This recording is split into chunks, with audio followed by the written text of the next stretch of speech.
নিলয় এক কাঁধে ব্যাগ ঝুলিয়ে পকেটে হাত গুজে ভার্সিটির মধ্যে প্রবেশ করলো। ভার্সিটির গেট পার হয়ে সে এক পাশ দিয়ে হাঁটছে। নিলয় চারপাশে তাকাতে তাকাতে যাচ্ছে।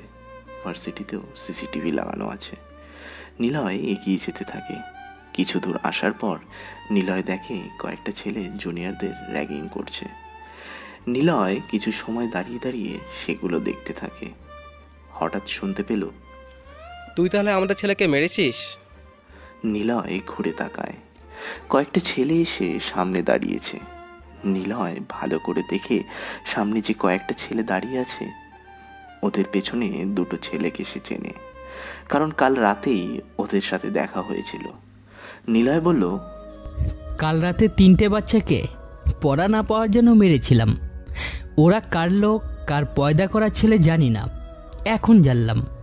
আসি। ওই দাঁড়া দাঁড়া, কিলার রাশেদের নাম শুনেছিস? আমি সেই কিলার রাশেদ। এই এলাকা আমার। আমি এখানে যেটা বলি সেটাই হবে। You are killer, I am your master. আচ্ছা কিলার ভাই, আপনি দিনে কয় টাকা ইনকাম করেন? এই, তোর কাছে আমি কি টাকার জন্য এসেছি? বলুন না, দরকার আছে। দিনে 3-4 হাজার তো করি, মাসে 1 লাখের বেশি। ও, আপনাকে মাসে 1.5 লাখ দিব। আপনি আমাকে এই শহরের সবচাইতে বড় গ্যাংয়ের নাম্বারটা দিবেন, রাজি? আর আমার হয়ে কাজ করবেন। আপনার নাম্বারটা দেন। মানে তুই কে ভাই? হুট করে এত টাকার অফার কেন করছিস?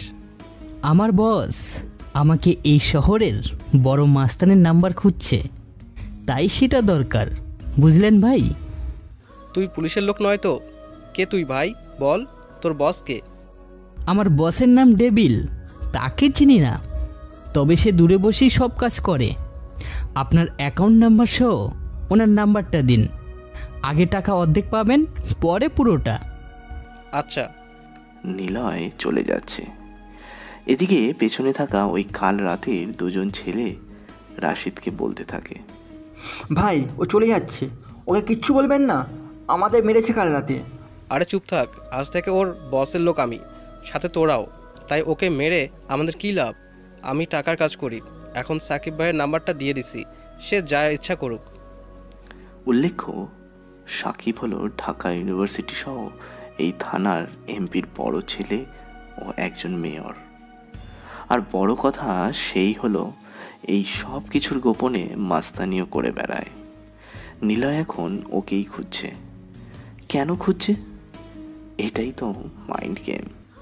নিলয়ের হ্যাকিংয়ের মাইন্ড হ্যাক, আর ওদিকে মাস্তানদের হাত করে শহরের সব কিছু নিজের কবজায় করে রাখবে। নিলয় শহীদ মিনারের সিঁড়িতে গিয়ে বসল।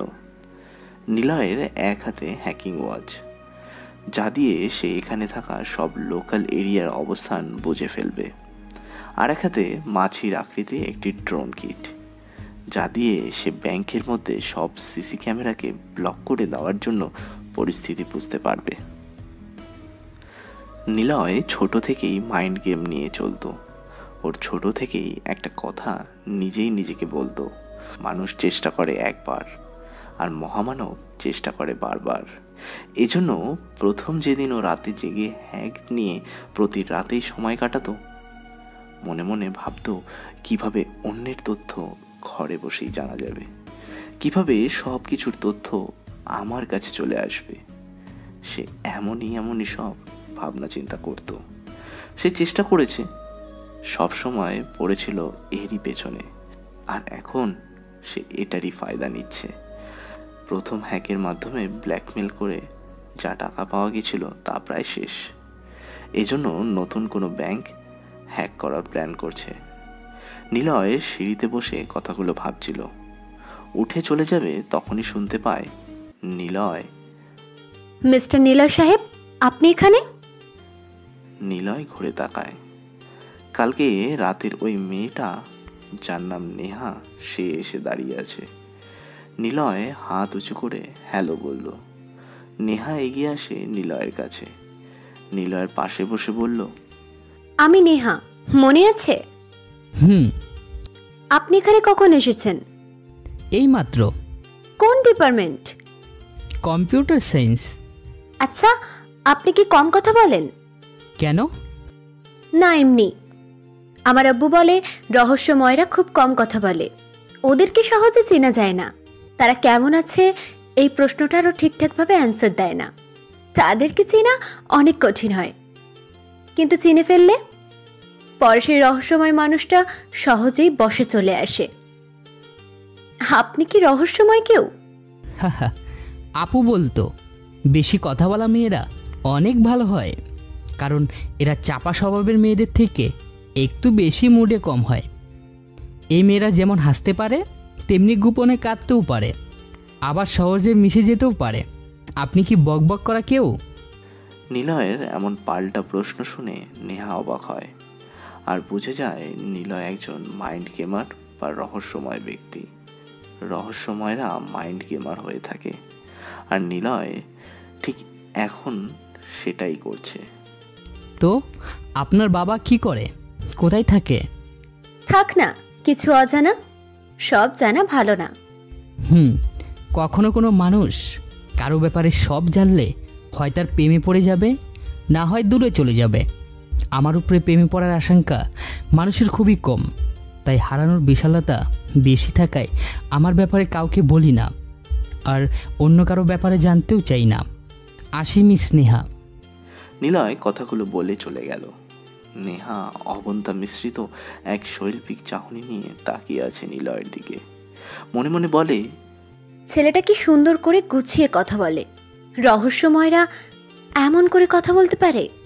ছেলেটা বেশ ইন্টারেস্টিং তো। নিলয় ক্লাসে এসে বসলো। নিলয়ের পাশে দুটো ছেলে আর পেছনের বেঞ্চে তিনটে ছেলে এসে বসেছে। নেহাও ক্লাসে এসে বসলো। কিছু সময় পর স্যার আসলেন। স্যারের হাতে একটি ছোট্ট ট্যাব। নিলয়ের চোখে চশমা, তবে চশমার ফ্রেমে একটি ইলেকট্রনিক ফাইবার যন্ত্র আছে যা বাটন অন অফ দ্বারা নিয়ন্ত্রিত করা যায়। চশমাটা ওর ব্যাগে সবসময় থাকতো।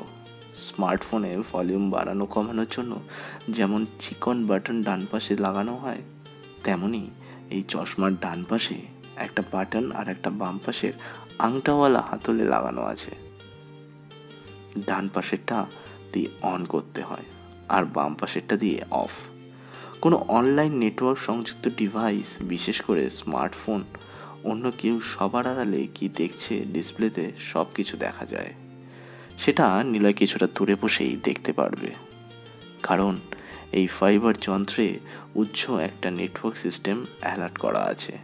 এই জন্য অন্যের ফোনে ব্যক্তি নিজে কি করছে সেটা ইন্টারনেট চালু করা অবস্থা থাকলে ডিসপ্লে সব কিছু নিলয়ের চোখের সামনে টাচ ওয়াল ডিভাইসের মধ্যে শো করবে। নিলয় ভাবলো একবারও অন করে দেখবে স্যার কি করছে স্ক্রিনে। এত মনোযোগ দিয়ে পরক্ষণেই ভাবলো না থাক, এটা করা যাবে না। আবার ভাবলো কেন করব না, আমি তো ডেভিল। বাট সবার সামনে নিলয়, কিন্তু আড়ালে ডেভিল। এখন সবার সামনেই আছে। নিলয়ের এই চশমাটা একটা হলিউড মুভির মাধ্যমে দেখে বানিয়ে ফেলেছিল। প্রথমবার খুব বাজে হয়েছিল, কিন্তু অনেকবার চেষ্টা করার পর এটা ঠিকঠাকভাবে চলতে শুরু করেছে। এটা কেবল চশমাই নয়, যেন একটা চশমা মোবাইল। কেমন হয় পৃথিবীতে এমন উন্নতি হলে যে মানুষ স্মার্টফোনের বদলে স্মার্ট চশমা ব্যবহার শুরু করে দিয়েছে। তখন চোখে রেখেই সব কিছু দেখতে পারবে। আঙুলের সাথে একটা চিপ বেঁধে দেওয়া হবে। ব্লুটুথ সিস্টেমের মতো একটা ডিভাইস ওপেন হতে হাওয়াতে টাচ করবে আর সেই চশমার স্ক্রিনে সেই টাচ এসে পড়বে, আর চশমা ফোন কাজ করা শুরু করে দেবে। নিলয় এইসব অদ্ভুত কথা সব সময় ভাবে, আর যার জন্য সে কেবল ইলেকট্রনিক ডিভাইসই হ্যাকার নয়, সে একজন মাইন্ড হ্যাকারও। সাধারণ মানুষ যা করে, যা ভাবে, কিন্তু একজন মাইন্ড হ্যাকাররা আগে থেকেই সেটা ভেবে ফেলে, সহজ করে নেয় সব কিছু। স্যার ক্লাসে এসে দাঁড়ালো। নিলয়ের পেছনে বসা রিয়াদ নামের একটা ছেলে দুটো কাগজ ভাঁজ করলো। একটা স্যারের দিকে ছুঁড়ে মারলো, আর একটা নিলয়ের বসার জায়গাতে পাশে রেখে দিল। কারণ রিয়াদ জানে নিলয় ছেলেটা ক্লাসে নতুন, আর তাই নতুনের সাথে একটু মজা করার জন্য এমন করলো। স্যার সামনে ঘুরে প্রজেক্টর চালু করার আগ মুহূর্তে অনুভব করলো ওনার পশ্চাৎ দেশেই কে যেন কিছু ছুঁড়ে মেরেছে। এটা দেখে সব স্টুডেন্টরা হাসতে থাকে। স্যার স্টুডেন্টদের দিকে ঘুরে তাকালো। পায়ের কাছে একটা কাগজ গোল করে ভাঁজ হয়ে আছে। সেটা দেখে তিনি সেটাকে তুলে নিলেন। তারপর ঝাড়ি দিয়ে স্টুডেন্টদের সামনে দিলেন। উনি বললেন, কে ছুঁড়েছে কাগজ? সামনে এসে দাঁড়াও, কি করেছে এমন বেয়াদবি? কেউ কোনো কথা বলল না। নিলয় স্যারের এমন কাজ থেকে বেঞ্চে মাথা রাখতে যাবে, তখনই পাশে একটা কাগজ দেখে। নিলয় ভাবল, কাগজটা হাতে নিয়ে বলবে, স্যার আমারও পাশেও এমন কাগজ। ওদিকে স্যার কাউকে না পেয়ে কাগজটা রুমের কোণাতে থাকা প্লাস্টিকের ডাস্টবিনে ফেলতে যাবে। এমন সময় উনি খেয়াল করে কাগজে কিছু একটা লেখা আছে। উনি কাগজের দলামলা ছাড়িয়ে লেখাটা পড়ে, স্যার আপনার মেয়েকে ভালোবাসি। রিয়াজ জানতো স্যার ফারহাদ সাহেবের একটা মেয়ে আছে, এজন্যই সে ইচ্ছে করে এমন করেছে। কাগজটা আবার ভাঁজ করে ডাস্টবিনে ফেলবে, ঠিক সেই সময় নিলয় ওর পাশে থাকা কাগজটা হাতে নিয়ে বসা থেকে উঠে দাঁড়ালো। স্যার নিলয়ের দিকে তাকিয়ে বলল, তুমি তাহলে কাগজ ছুঁড়াইছো? নিলয়ের দিকে সব স্টুডেন্টরা ঘুরে তাকায়। স্যার সহ সবাই দেখতে পায় নিলয়ের হাতে সেমভাবে কাগজ তলা করা। নেহা অবাক হয়, নিলয় এমন কাজ কেন করলো? স্যার ফারহাদ সাহেব নিলয়ের দিকে রাগী চোখে তাকিয়ে বলল, এই ছেলে উঠে আসো, সামনে এসে দাঁড়াও। নিলয় কিছু বলল না, আর কি হচ্ছে সেটাও বুঝতে পারছে না। তবে স্যারের আদেশ মতো নিলয় সামনে গিয়ে দাঁড়ায়। নিলয়ের হাতে একই রকম কাগজ। স্যার ওটা হাতে নিল। কাগজ মেলে দেখে সামনেও সেম বাক্য লেখা, স্যার আপনার মেয়েকে ভালোবাসি। নিলয়ের পা থেকে মাথা অবধি স্যার একবার দেখে নিয়ে সামনে তাকিয়ে বলল, তোমরা কি কেউ দেখেছো এই ছেলে কাগজ ছুঁড়ে মেরেছে? জি স্যার, আমি দেখেছি। কাগজে কি লেখা দলা পাকিয়ে আপনার দিকে ছুঁড়ে মারে। হয়তো সে ভেবেছিল প্রথমটা লাগবে না গায়ে, তাই আরও একটা ছিঁড়ে আবার কি জানি লিখে নিজের হাতে নিয়ে রাখে। রাশিদ বসা থেকে উঠে দাঁড়িয়ে কথাগুলো বলল। নিলয় রাশিদের দিকে তাকালো। নিলয় কিছুই বলল না, চুপচাপ দাঁড়িয়ে আছে। কারণ নিলয় এখন বুঝে গিয়েছে যা হবে তা মেনে নিতেই হবে। কিছু বললেই রাশিদের সাথে ছেলেগুলো নিলয়ের বিপক্ষে কথা বলবে। তাই নিলয় মাথা নিচু করে দাঁড়ালো। কেন করেছে এমন? জানো না এটা অন্যায়? দেখে তো মনে হয় নতুন, তোমাকে অ্যাডমিশনকে দিয়েছে। নিলয়ের কাছে ফারাজ স্যারের প্রশ্ন শুনেই পরে 4 দিন আগে যখন সে গ্রামের বাড়িতে থাকতো, সেই তখনকার ঘটনা। ঢাকা ইউনিভার্সিটিতে ভর্তি হওয়ার আগে থেকেই নিলয় এখানে থাকা সব টিচারদের নাম্বার, ফেসবুক আইডি ম্যানেজ করে রেখেছিল। এজন্য প্রিন্সিপালের আইপি অ্যাড্রেস হ্যাক করে নিয়ে স্যারের সব ব্যক্তিগত তথ্য চুরি করে নেয় নিলয়।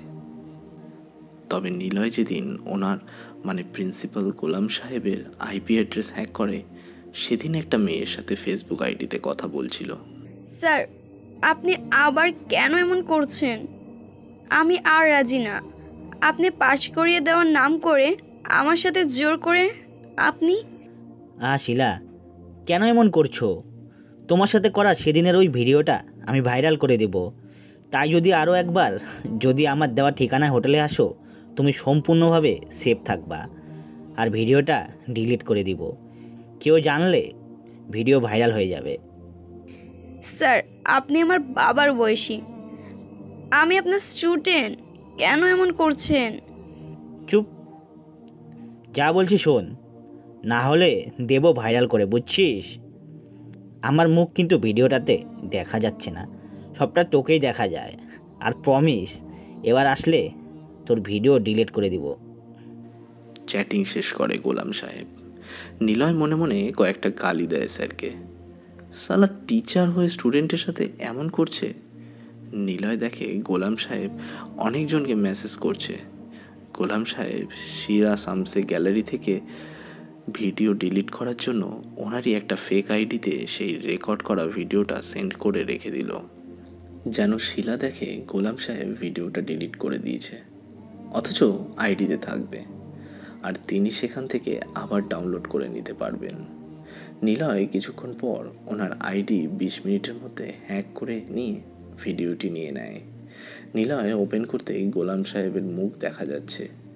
নিলয় ভিডিও অফ করে দেয়, কারণ সে দেখতে চেয়েছিল ভিডিওতে ওনার মুখ দেখা যাচ্ছে কিনা। নিলয় সব মেসেজ কপি করে ফেলে। ভিডিও নিয়ে ওনার আইডি থেকে চলে আসলো। গোলাম সাহেবকে নিলয় ফোন দেয়।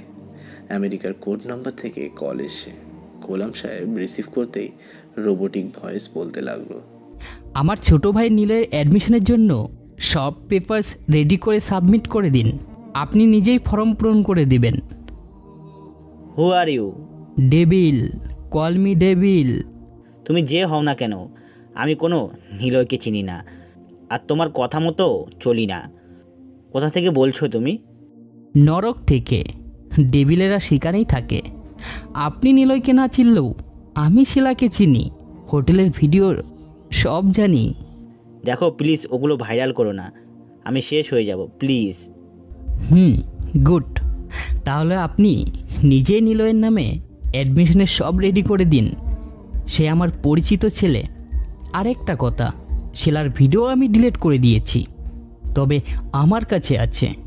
আজকের পর তাকে বা অন্য কোনো মেয়েকে হয়রানি করছেন, আপনাকে কেউ এই ডেভিলের হাত থেকে বাঁচাতে পারবে না। আরেকটা কথা শুনুন, your information your health, and health is wealth. এরপর কল কেটে দেয় ডেভিল। মনে মনে হাসতে হাসতে বলে, ডেভিল হবে ভয়ঙ্কর আর নিলয় হবে হাবাগোবা। নিলয় হবে হোয়াট হার্ড হ্যাকার আর ডেভিল হবে ব্ল্যাক হার্ড হ্যাকার। হা হা হা হা। তারপর নিলয় অ্যাডমিশন পায় ওখানে। এই ছেলে, কথা বলো না কেন? নাম কি তোমার? নিলয় যেন লাফ দিয়ে উঠল, পাশে তাকায়। ফারাজ স্যারের হাতে কাগজটা দেখে নিলয়ের মনে পড়ল সে কোথায় আর কী বা করতে এসেছে। নিলয় আমতা আমতা করে বলল, স্যার, আমার নাম নিলয়। কথাটা বলেই নিলয় ভ্যাঁ ভ্যাঁ করে কান্না করা শুরু করে দিয়েছে। স্যার সহ ক্লাসে থাকা সবাই অবাক হয়ে যায় নিলয়ের এমন কান্না দেখে, কারণ মাস্টার্সে আসা সব স্টুডেন্ট অনেকটাই বড় হয়। কেউ বিবাহিত হয়, আবার কেউ জব করেই মাস্টার্স করে। কিন্তু নিলয়ের এমন কাণ্ড দেখে স্যার কি বলবে তাই বুঝতে পারছে না। সাথে সাথে স্টুডেন্টরাও হেসে ওঠে। স্যার এমন হাবাগোবা ইনোসেন্ট ছেলে দেখে শাস্তি আর কি দেবে, তিনি নিজেই হেসে উঠল। কিন্তু নিলয় এমন কাজ করেছে, তাকে শাস্তি না দিলেও তো হবে না। তাই নিলয়কে বলল, নিজের বেঞ্চে গিয়ে দাঁড়িয়ে থাকবা 2 কান ধরে 1 মিনিট। নিলয় কাগজগুলো ডাস্টবিনে রেখে বেঞ্চে এসে দাঁড়ালো। সবাই ভাবছে নিলয় এমনটা কখনোই করবে না, কারণ এখানে থাকা সব স্টুডেন্টরা প্রাইমারি বাচ্চা নয়। কিন্তু সবার ভাবনাকে অবাক করে দিয়ে নিলয় কান ধরে দাঁড়ালো। নিলয়কে কান ধরে দাঁড়াতে দেখে সবাই হাসতে থাকলো। এরকম কাজ নিলয় করতে পারে কেউ ভাবেনি। কেউ কেউ নিলয়ের এমন কাজ দেখে বলেই বসেছে, ছেলেটা কি নাদান নাকি হাবাগোবা। নিলয় কান ছেড়ে দাঁড়ায়, মনে মনে বলে, ইট ইজ মাইন্ড গেম। আমি লুজার এখন থেকে, বাট হা হা হা হা। ফারাজ স্যার ক্লাসে মন দিয়ে বলল সবাইকে বই বের করতে বলল। প্রশ্ন করল, পৃথিবীর প্রথম মেকানিক্যাল ক্যালকুলেটরের নাম কি? কে বলবে? নেহা উঠে দাঁড়ায়। নেহা স্যারের দিকে তাকিয়ে বলল, পাসক্লাইন। ব্যাখ্যা দিতে কে পারবে? কেউ কোনো কথা বলছে না, সবাই চুপচাপ বসে আছে। স্যার নেক্সট প্রশ্নে যাওয়ার আগে প্রথম প্রশ্নের ডিটেলস বলতে যাবে, তার আগেই নিলয় উঠে দাঁড়ায়। নিলয় বলে, 1642 সালে ফরাসি গণিতবিদ ব্লাস প্যাক্সেল তার বাবাকে ট্যাক্সের গণনা কাজে সাহায্য করার জন্য প্যাসকেলিং যন্ত্রটি তৈরি করেন। এই যন্ত্রটি অ্যারিথমেটিক মেশিন বা প্যাসকেলের ক্যালকুলেটর বলা হয়। এই যন্ত্রটি দিয়ে যোগ ও বিয়োগের কাজ করা যেত। প্যাসকেল যখন যন্ত্রটি আবিষ্কার করেন তখন তার বয়স ছিল মাত্র 18 বছর। বাহ, অনেক জানো তো তুমি। ধন্যবাদ স্যার। জন নেপিয়ার কত সালে লাগারিদম আবিষ্কার করেন? প্রতি সেট নেপিয়ারের হাটে কয়টি রোড থাকতো? স্যারের এরকম প্রশ্ন শুনে সবাই চুপ হয়ে গেল। নিলয় যেমন হ্যাক বিষয়ে দক্ষ, একজন মাইন্ড হ্যাকার এমনই ভালো স্টুডেন্টও সে। ছোট থেকেই ওর টেকনোলজি খুব করে আকর্ষণ করত। ক্লাস 8-এ ওঠার পর নিলয় আইসিটি বই 3 দিনে পড়া কমপ্লিট করে ফেলেছিল। এই 3 দিনের মধ্যে নিলয় আইসিটি বইয়ের পেজ নাম্বার সহ কোন পেজে কি লেখা আছে সব কম্পিউটারের মতো বলে দিতে পারত। তাই নিলয় নিজেই উঠে দাঁড়িয়ে অ্যান্সার দিল। 1614 সালে আর তার প্রতি সেড নেপিয়ার হারের রোড থাকত 11টি। স্কটল্যান্ডের গণিতবিদ জন নেপিয়ার 1617 সালে নেপিয়ারের হার নেপিস বোনাস নেপিস রোড উদ্বোধন করেন। এই যন্ত্র দিয়ে গুণ ও ভাগের কাজ করা যেত। মৃত্যুর আগে এই হারগুলো দিয়ে ক্যালকুলেশন করার পদ্ধতি তিনি একটা বইতে লিপিবদ্ধ করে যান। বইটির নাম ছিল রাবডোলজিয়া বা স্পিকিং রোজ। সবাই বিমূঢ় হয়ে নিলয়ের সব উত্তরগুলো শুনছে। ভালো ভালো স্টুডেন্টরাও সেগুলো কালেক্ট করে রাখলো। এমনকি নেহাও সব কিছু নোট করে নিল। নিলয় এসব কিছু দেখে মুচকি হাসছে। স্যার অবাক হয়, এত ইজিলি উত্তর দিচ্ছে পেঁচালো প্রশ্নগুলোর, কিভাবে পারছে সব? স্যার আরও প্রশ্ন করে, ইন্টারনেট ব্যবহারকারীকে কি বলা হয়? নেটিজেন। মানুষকে বলা হয় হোমোসোপিয়েনেস। কোন যন্ত্রকে বলা হয় সিলিকোসেপিনেস? কম্পিউটারকে। Niloy you are genius. Sir এসব তো হাই স্কুলের প্রশ্ন, সবাই পারে।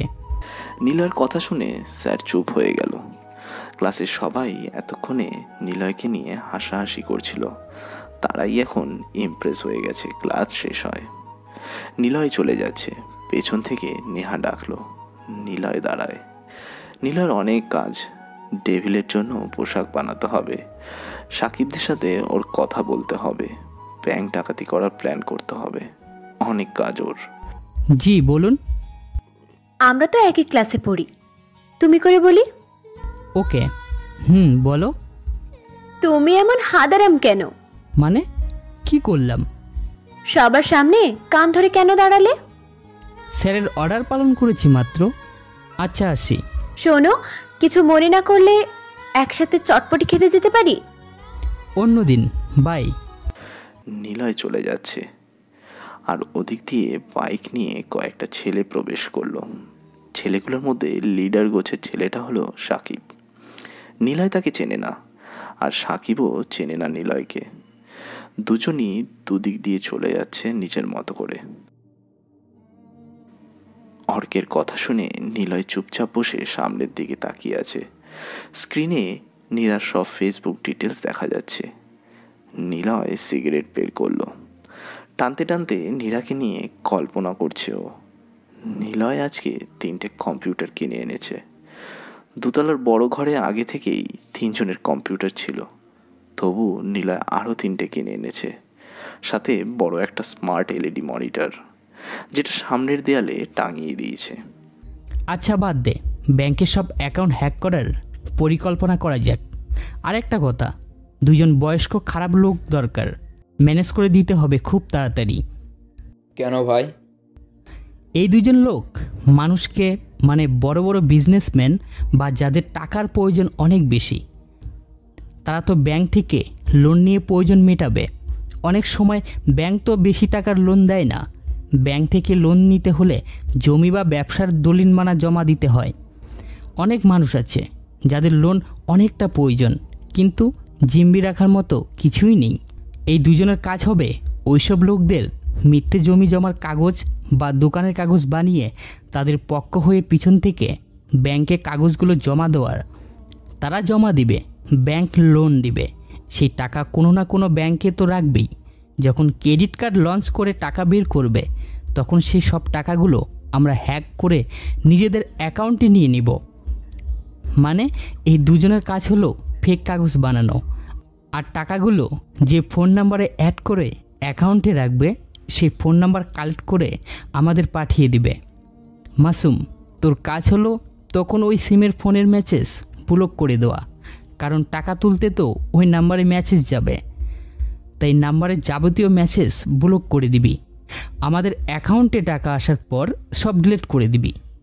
ব্যাংকের সব লেনদেন কেউ যদি ওয়েবসাইটের মাধ্যমে সেবা প্রদান করে, তবে শ্যাম সেই সাইটগুলো হ্যাক করে সব তথ্য সংগ্রহ করে রাখবি। আর অর্ক তো ফেসবুকের জন্যই আছে। একজনকে 50,000 করে টাকা দিব। মনে রাখিস, আমরা সাহেব আর বিবিতে খেলি না, তা সে ট্রাম্প কার্ড টিক্কা দিয়েই চলি। সো দান হবে টিক্কাতে, গোলামে নয়। স্কারপনের সব কার্ড যখন নিজের কাছে থাকে তখন সে হয় সিংহ, আর আমার কাছে থাকলে আমি হই ডেভিল। ভাই, ইউ আর গ্রেট। আজ রাতে সোনালী ব্যাংক কোম্পানি লিমিটেডে বড় ডাকাতি করতে যাচ্ছে। ঢাকা শহরে বেশ কয়েকদিন ধরে নতুন ব্যাংক ডাকাতের উপদ্রব বেড়েছে। গত 5 দিনে এটা ব্যাংকে 50 লাখ টাকা ডাকাতি করে নিয়েছে এরা। এজন্য সব ব্যাংকগুলো হাই সিকিউরিটি অ্যালার্ট করে ক্যাশ নয়, অনলাইন অ্যাকাউন্ট করে টাকা জমা রাখছে, যেন ডাকাতেরা এসে সরাসরি ডাকাতি না করতে পেরে চলে যায়। সব ব্যাংক এখন শান্তিতেই আছে অ্যাকাউন্ট সিস্টেম চালু করে, কারণ এখানে হ্যাক হবে না সবাই জানে। হওয়ার আগেও অনেক কিছু সিকিউরিটি অ্যালার্ট অন হয়ে যাবে। সাথে সাথে ব্যাকআপ রেখে অ্যাকাউন্ট অফ করে দেবে ব্যাংক হোয়াইট হ্যাট হ্যাকাররা। যাদেরকে ভালো হ্যাকার বলা হয়, তারা মূলত ব্যাংকের অ্যাকাউন্ট কন্ট্রোলে রাখে। অ্যাকাউন্টের সব ঝামেলা ওরা নিজ দায়িত্বে ঠিক করে দেয়। কিন্তু শহরে একটা বড় ব্যাংক ডাকাতের আবির্ভাব হয়েছে। মানি হেস্ট প্যান্ডেল পরে 10 জন মিলে আছে ব্যাংকে। তারপর যদি সিকিউরিটি থাকে, সবাই গুলি করে মেরে দিয়ে টাকা বের করে চলে যায়। ব্যাংকে গ্যাংয়ের নাম রেড নিড মানি। লাল পোশাকে আসে তারা, এজন্য রেড, আর আসে তো টাকার জন্য, তাই নাম দিয়েছে রেড নিড মানি। সরাসরি ব্যাংক অ্যাকাউন্টের পেছনে কে বা কারা জড়িত আছে কেউ জানে না। কেবল আসে, খুন করে, ক্যাশ থেকে টাকা বের করে নিয়ে চলে যায়। ব্যাংক ম্যানেজাররা এই ডাকাতদের জন্য বেশ আতঙ্কেই থাকে। সিকিউরিটি বাড়ানো হয়েছে, তবে এবার অ্যাকাউন্ট সিস্টেম অন করে দিয়েছে।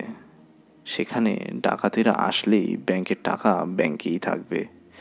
মেশিন চেপে পাসওয়ার্ড না দেওয়া অবধি টাকা বের করা যাবে না। মজার ব্যাপার হলো, রেড গ্যাংয়ের লোকেরা ব্যাংকের টাকা ডাকাতি করার আগে ওই ব্যাংকের ম্যানেজারের কাছে চিঠি লিখে বা নোটিশ পাঠিয়ে দিয়েছিল। ভাই, সোনালী ব্যাংক কোম্পানির গোপন ওয়েবসাইটে রোমর বের হয়েছে, আজ নাকি ব্যাংক ডাকাতি করতে আসছে ডাকাতরা। কিন্তু ওরা কিছুই পাবে না। সেটা না, এত বড় গ্যাং, ভাবছিস সেই দলে হ্যাকার নেই? আছে।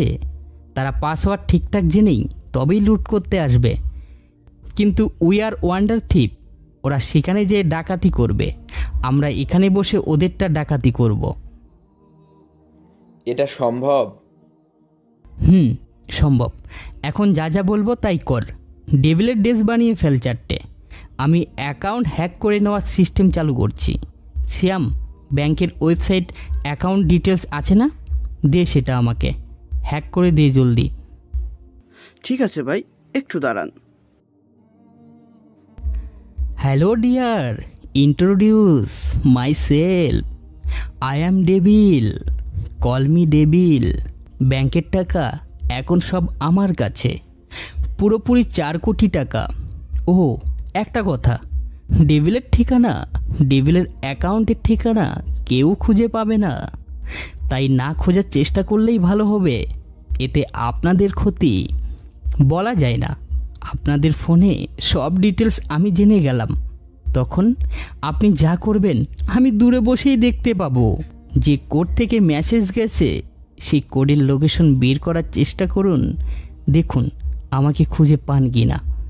খুঁজে পেলে আমাকে নিয়ে যাবেন, কারণ আমি আছি। Devil is back. হৃদয়, চলে আসো। ব্যাংকে টাকা নেই, আমি জানি। বস, আপনি কিভাবে জানলেন টাকা নেয়? ডেভিল নামের একজন হ্যাকার টাকা ট্রান্সফার করে নিয়েছে নিজের অ্যাকাউন্টে। ওকে বস। পুলিশ আসার আগে চলে আসো, ডেভিলকে খুঁজে বের করো। হাসছেন কেন ভাই? নো ভাই, কল মি ডেভিল। এই মাত্রই 4 কোটি টাকা আমার কাছে। 4 কোটি টাকা এখন আমার।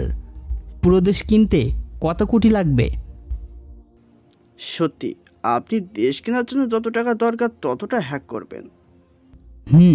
সব টাকা আমার হবে। I am the king of hacker world. I need money because I am devil. Arko, Siam আর মাসুম কম্পিউটার অনার্স করছে। গ্রাম থেকে তারা শহরে এসেছে। বাবার থেকে টাকা না নিয়ে পার্ট টাইম কাজ করে কষ্ট করে 3জন 3টে কম্পিউটার কিনেছিল। কখনো 50,000 টাকার বেশি চোখে দেখেনি তারা। আর আজ ওদের কাছে 4 কোটি টাকা আছে, যা ওদের বস ডেভিল এনে দিয়েছে। 1 ঘন্টার মধ্যে 4 কোটি টাকা ওদের কাছে। এসব কিছু কল্পনাতেও করেনি কোনোদিন ওরা। নিলয়কে চেয়ারে এনে দেয় মাসুম। নিলয় চেয়ারে বসলো। সামনে থাকা 3জন ছেলে উল্লাস করছে, কিন্তু নিলয়ের সামনে আনন্দ নেই।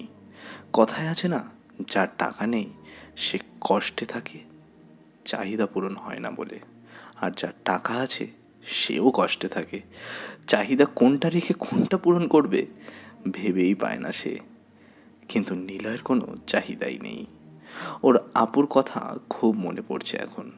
বিথি আপু কম্পিউটার কিনে দেওয়ার সময় বলেছিল, দেখিস নিলয়, তুই একদিন অনেক বড় লোক হবি, তোর গাড়ি হবে, টাকা হবে, তোকে সবাই চিনবে। বিথি আমার কথা সেদিন নিলয় হেসেই উড়িয়ে দিয়েছিল। আসলে বিথি আপু ভালো কাজের ফলস্বরূপ কথাগুলো বলেছিল, কিন্তু নিলয় আজ খারাপ কাজে বড়লোক হয়েছে। নিলয়ের মনের মধ্যে ডেভিল যখন জাগ্রত হয় তখন ওর টার্গেট না পূরণ হওয়া অবধি সেই ডেভিল ভেতর থেকে যায় না, আর যখন চলে যায় তখন অনুতপ্ত হয়। ভাই এত টাকা কি করব? 1 কোটি টাকা দেশে থাকা গরিব বা যারা খেতে পারে না তাদের জন্য দান করে দে। বাকি 3 কোটি থেকে 1 কোটি তোদের জন্য, বাকি 2 কোটি প্রয়োজনে কাজে লাগবে। আরেকটা কথা, বাইরে আমাকে না বলে কেউ বের হবি না। আর ভুলেও তোরা কে কোনো অ্যাকাউন্ট এখন ওপেন করবি না। অ্যাকাউন্ট হ্যাক হওয়ার কারণে আমার লজিক বলছে সব ব্যাঙ্ক অ্যাকাউন্ট পুরোপুরিভাবে অ্যালার্ট হয়ে মেন অ্যাকাউন্ট বুট সব অফ করে দিয়েছে। তাই অ্যাকাউন্ট অন করার চেষ্টা করলে ধরা খেয়ে যাবি। তাহলে কি করব ডেভিল? এখন সেই ফেক 2জন এজেন্টদের দরকার। ওদের কাজ এখন আমাদের আবার টাকা এনে দিবে, হয়তো আবার 3 কোটি টাকা পেতে যাচ্ছি। হা হা হা হা, ইট ইজ মাইন্ড গেম। একটু ভেবে নে কেন ওদের কাজে লাগবে, দেখবি বুঝতে পারবি। ডেভিল কিভাবে হ্যাক করেন? শ্যাম ভালো বলতে পারবে ওয়েবসাইট নিয়ে। শ্যাম বলতো কিছু। তবে একটা কথা, সোশ্যাল ইঞ্জিনিয়ারের উপরে ফিনিশিং কার্যক্রম নির্ভর করবে। ওয়েবসাইটের ক্ষেত্রে ফিশিং হলো এক প্রকার মাছ ধরা, যেখানে আমি নিজে টোপ দিয়ে মাছের মতোই ভিকটিমকে ধরি। মূলত যে কোনো ওয়েবসাইটের একটি নকল পেজ তৈরি করে তাতে ভিকটিমের লগইন ইনফো এবং অন্যান্য তথ্য হাতিয়ে নিতে পেজ কন্টেন্ট কাজে লাগে। কন্টেন্ট কন্ট্রোল, লগইন ডাটা ইত্যাদি ফাইলগুলো ব্লগের হোস্টিং সাইটে কাজ করে। সোজা ভাষায় ফিশিং হলো আমি আমার বন্ধুর ফেসবুক অ্যাকাউন্ট হ্যাক করতে চাচ্ছি, তাহলে তাকে এমন একটি লিঙ্ক দেব যার ওয়েব পেজটি দেখতে হুবহু ফেসবুকের মতন, এবং তাকে প্রলুব্ধ করব যাতে সে তাতে লগ ইন করে। তাহলেই আমি আমার ওই ফিশিং অ্যাকাউন্টে তার লগ ইন ইনফো তথা পাসওয়ার্ড পেয়ে যাব। কেউ যে কোনো হোস্টিং সাইটে যে কোনো ওয়েব পেজের সোর্স কোড হতে ফাইল তৈরি করে ফিশিং পেজ তৈরি করতে পারে। তথাপি ফিশিং নির্ভর করে ডেভিলের কথা অনুযায়ী সোশ্যাল ইঞ্জিনিয়ারিংয়ের দক্ষতার ওপর। নিলয় মুচকি হাসে, কারণ নিলয় এগুলো আগে থেকেই সব জানে। তবুও সিয়ামের থেকে ওর কাছের দক্ষতা দেখার জন্য প্রশ্নটা করলো। নিলয় বসা থেকে উঠে দাঁড়ালো। নিলয় বলল, সাকিবের ফোন নাম্বার এটা, আমি এখন ওর ফোন হ্যাক করব। স্মার্টফোন ব্যবহার করতে মানুষ এবার ভয় পাবে, আর ওর থেকে সব তথ্য নিয়ে মাইন্ড গেমটা আমি খেলবো। চল কাজে লেগে পড়ি। বস রিল্যাক্স, কে হতে পারে হট করে এমন করলো? হৃদয়ের কথায় বস টেবিলে থাকা ল্যাপটপ ছুঁড়ে মারল মাটিতে। রেড গ্যাংয়ে মোট 11 জন, আর যে হ্যাক করে পাসওয়ার্ড জানিয়ে দিয়েছিল সে হলো এই গ্যাংয়ের বস, আর ওর নামও নীলয়ের মতো একটা ফেক রাখা হয়েছে, আর সেই নামটা হলো ব্ল্যাক মাম্বা। আর সে হলো একজন মেয়ে। ব্ল্যাক মাম্বা ল্যাপটপ ছুঁড়ে ফেলে দিল। আমাদের 1 বছরের প্ল্যান এই প্রথম নষ্ট হলো। আমি ডেভিলকে চাই। বস, ইন্টারনেট ব্যবহার করে তাকে খুঁজে বের করার চেষ্টা করুন। তার কোনো ইনফরমেশন আমার কাছে নেই, আর সে খুব বুদ্ধিমান। স্ক্রিনে মেসেজ পাঠিয়ে নিজে থেকেই সে মেসেজ আমার মনিটর থেকে ডিলিট করে দেওয়ার ক্ষমতা রাখে। মানে সে আমারও কম্পিউটার ওর আওতায় এনে মেসেজ পাঠিয়েছে। টাকা আমার প্রয়োজন। Money is health, money is wealth, money is world. I need money, only need money. ডেভিলকে ধরবই, বাট তার আগে এবার দেশের 5টা ব্যাংকের মধ্যে 4 নম্বর ব্যাংকে ডাকাতি করবই। এবার সেটা সফল করতেই হবে। যত সিকিউরিটি থাকুক না কেন, ওই ব্যাংকে থাকা 10 কোটি টাকা আমার চাই। ব্যাংকের নাম যমুনা সিকিউরিটি ব্যাংক লিমিটেড। এই ব্যাংকে সব কৃষক কর্তৃক টাকা রাখা আছে। অ্যাকাউন্ট থেকে 10 কোটি টাকা আমার চাই।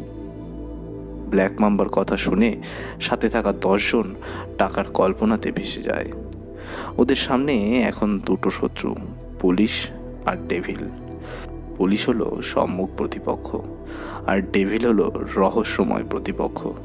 পুলিশকে ফাঁকি দিয়ে তারা ঠিকই ডাকাতি করতে পারবে, কিন্তু ডেভিল তাকে কি করে আটকাবে? ভাই, সাকিবের সব তথ্য এই পেন ড্রাইভে। মাসুমের কথা শুনে হাত থেকে নিলয়ের পেন ড্রাইভ হাতে নিল। ওদের 4 জনের গায়ে একই রকমের পোশাক, মুখে হ্যাকার মাস্ক, গায়ে কালো কোট আর হুড টুপি। নিলয় বাম হাতে ছোট ডিভাইস যেমন ব্লুটুথ, স্পিকার, মাইক ইত্যাদি এমন যন্ত্র কন্ট্রোলে আনে সেটা পরে নিল। ডান হাতে হাত ঘড়ির মতো যার নাম সিবি সেটা পরে নিল, যেটার কাজ যে কোনো ডিভাইস সংলগ্ন, যেমন সিসি ক্যামেরা, কম্পিউটার, ল্যাপটপ যাই থাকুক না কেন, একটা বাটন চাপলে সিবি ডিভাইস থেকে সামান্য পরমাণু মিশ্রিত ছোট্ট বোম বের হয়ে সাথে সাথেই সেটা ব্লাস্ট করে দেয়। নিলয় পেন ড্রাইভ নিয়ে সাকিবের কাছে যেতে থাকে। মাসুম গাড়ি চালাচ্ছে। কিছু সময় পর সাকিবের অফিসে পৌঁছলো তারা। মাসুম গাড়ি থেকে নামতে যাবে, তখনই নিলয় বলল, ল্যাপটপ নিয়ে গাড়িতেই থাক, সব সিসি ক্যামেরা কোড আনা আছে। এখন তুই জলদি গ্রাফিক্স বানা। মনিটরে গিয়ে রিয়েলিটি শো করবে, সেটা গ্রাফিক্স করে মনিটরে শো করা। আমরা যে যাচ্ছি তার কোনো প্রুফ কেউ যেন পরবর্তী খুঁজে না পায়। আর শ্যাম, তোর বুকে একটি ছোট্ট ক্যামেরা লাগানো আছে, ভিতরে কি হবে মাসুম সেটা টের পাবে। এই এরিয়ার সব নেটওয়ার্ক বা টেকনোলজি এখন আমার কবজায়। মাসুম কলে থাকবি, আমি বলে দিব কখন কি করতে হবে। আগে সাকিবের বাড়ির বাইরে ক্যামেরা ফুটেজ চেঞ্জ কর। আমার ফ্ল্যাশডোন ক্যামেরার বিপরীত পাশে চলে যাবে আমাদের প্রবেশের আগে। আর ঠিক তখনই তোর ল্যাপটপে একটা করে কোড শো করবে। কোড রিপ্লেস করার জন্য একটা করে খালি ঘর আসবে। 5 সেকেন্ডের মধ্যে কোড পাঠিয়ে ডান অপশানে চাপ দিলেই তুই সেই ক্যামেরার ফুটেজ দেখতে পারবি, সাথে চেঞ্জও করতে পারবি, কারণ আমি চেঞ্জ করার হ্যাকিং অপশন অন করে দিয়েছি। এখন তোর কাজ হলো এটাই, বাকি কাজ আমরা ভিতরে যেয়ে করছি। নিলয়ের মাইন্ড গেম দেখে ওরা 3 জন চুপ হয়ে যায়। কি বলবে এই মাস্টার মাইন্ড লোকটার কথার ওপর? প্রতিনিয়ত সিয়াম, মাসুম আর অর্ক মুগ্ধ হচ্ছে লোকটার ওপর। নিলয়রা এগিয়ে যাচ্ছে। নিলয়র ফ্লাইস মানে মাছি ড্রোন ক্যামেরার কাছে যাচ্ছে। মাসুমের কাছে কোড আসতেই মাসুম 3 সেকেন্ডের মধ্যে প্রেস করে দিচ্ছে। এভাবে নিলয় সাকিবের অফিসের মধ্যে প্রবেশ করে। বেশ কয়েকজন লোক বসে আলোচনা করছে। 3 জন লোককে এমন বিদঘুটে পোশাকে প্রবেশ করতে দেখে সবাই ঘাবড়ে যায়। সাকিব সাথে সাথেই কোমর থেকে পিস্তল বের করে রাখলো হাতে। সাকিব দাঁড়িয়ে বলল, কে তোমরা? পুরো রুমে 4টে লাইট জ্বলছে। নিলয় বিএসএম যন্ত্রটি অন করে লাইটের দিকে যন্ত্রটির আলো রিফ্লেক্ট করছে। ছোট্ট একটি বলের মতো বোম বাতিটার ওপর 4টের ওপর যেয়ে বসলো। 5 সেকেন্ডের মধ্যে ব্লাস্ট হয়ে পুরো ঘর অন্ধকার হয়ে যায়। রেড গ্যাং ডাকাতি করে অস্ত্র নিয়ে আর নিলয়ের কারো অফিসে প্রবেশ করে মাইন্ড হ্যাক করে। নিলয় একটা ছোট্ট ডিভাইস পকেট থেকে বের করে সাকিবকে দিয়ে এগিয়ে দেয়। সাকিবের সামনে ডিভাইসটা এসে বলা শুরু করে রোবোটিক ভয়েসে, ভয় নেই, আমি ডেভিল, সাকিবের সাথে কথা বলতে এসেছি। সাকিব ফোন হাতে নিয়ে নিলয়ের দিকে তাকিয়ে বলল, আমি এখনই পুলিশকে ফোন করছি। তখনই নিলয় মাসুম বলে ডাক দেয়, ব্ল্যাক শেডো, একটি কোড যাবে তোর কাছে। কোডটা যাওয়া মাত্রই খালি ঘর পাতিয়ে ইন্টারে চাপ দিবি। পুরো এরিয়াতে এবার যেই ফোন করুক না কেন, ফোন থেকে আউটগোয়িং কল আর ইনকামিং কল যাবে না। নিলয় ভারী গলায় বলল, আপনি এখন আমার নেটওয়ার্কের মধ্যে আছেন। আমি অন না করা অবধি পৃথিবীর কোনো মানুষ আমার নেট ব্লক করতে পারবে না, হ্যাক করতেও পারবেন না। তাই চুপচাপ চেয়ারে বসুন। সাকিবের পাশে থাকা একটা ছেলে বলে ওঠে, আব্বে শালা মাদারি, তোর সাহস তো কম না, আর সামনে এসে। লোকটা পুরো কথা শেষ করতে পারেনি। নিলয় সাকিবের সামনে থাকা পিস্তলটি হাতে নিয়ে টেনে গুলি লোড করে দিয়ে লোকটার কপালে সোজা টার্গেট করে। ট্রিগার চাপ দিতে শাট করে গুলিটা বের হয়ে যায়। লোকটার কপালে গুলি লাগতেই দূরে গিয়ে পড়ে সে। পুরো রুমে এখন পিন ড্রপ সাইলেন্ট। সাকিবের হাত থেকে ভয়ে ফোন পড়ে যায়। অর্ক সাকিবের চেয়ারটা এনে নীলার পেছনে রাখে। সিয়ামকে ইশারায় বলল, রুমে থাকা লোকদের চলে যেতে বলো। আর অর্ক বলল, বিগ জায়েন্ট নে, সাকিবের পিস্তল বাইরে যে সবাইকে আটকে রাখ। রুম থেকে সবাইকে বের করে নিয়ে যায় অর্ক। অন্ধকারাচ্ছন্ন আলো নিভু নিভু ঘরটাতে মাত্র 3 জন লোক। একজন এখানকার টপ মস্তান, কিন্তু সে ভয়ার্ত চোখে মাস্ক পরা 2 জন লোকের দিকে তাকিয়ে আছে। সাকিবকে ইশারায় নিলয় একটা চেয়ারে গিয়ে বসতে বলল। সাকিব নিলয়ের সামনে বসলো।